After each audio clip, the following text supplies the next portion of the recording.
Alors, comme le titre l'indiquait, la précarité, est-ce que c'est la maladie d'une génération sacrifiée?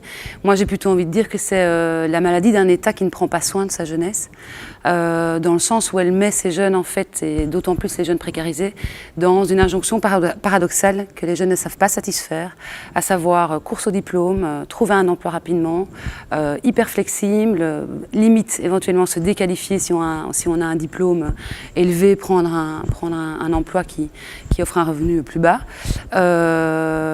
et en fait être complètement soumis au système d'activation donc de l'État social actif, à l'emploi et au dispositif d'insertion socio-professionnelle.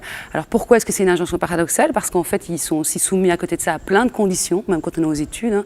Il faut bien montrer qu'en fait on n'a pas envie de glander et qu'on veut s'activer, et en fait ils sont mis complètement sous pression. Je ne suis pas sûre que c'est ça, prendre soin de sa jeunesse.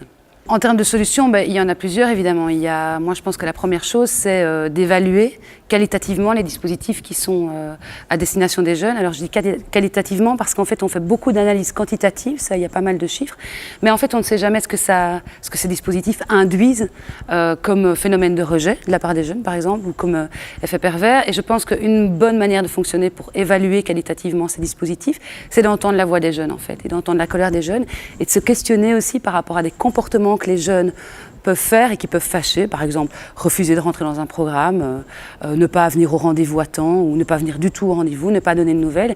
Et plutôt que de se braquer par rapport à des comportements comme ça, se demander pourquoi est-ce qu'en fait ces jeunes se retrouvent dans des circuits, plutôt dans des comportements où ils montrent clairement un rejet. Donc ça c'est une première solution. Une deuxième solution, ce serait éventuellement de réfléchir collectivement à un autre modèle d'émancipation et d'épanouissement du jeune que la voie de l'emploi et du travail. Permettre en fait aux jeunes d'avoir peut-être un répit après leurs études secondaires pour réfléchir, explorer, pouvoir s'inscrire dans des dynamiques de solidarité, des dynamiques de service citoyen, hein. Il y a pas mal de jeunes qui le réclament, et je pense que ce serait plus porteur en tout cas que la course qu'on leur impose pour l'instant, avec des jeunes qui auraient vécu une expérience collective enrichissante, où ils auraient été eux-mêmes les sujets de leur transition, où ils auraient été acteurs de leur décision. Je pense qu'avec ça, on arriverait à des jeunes qui seraient mieux outillés et mieux préparés pour le domaine de l'emploi.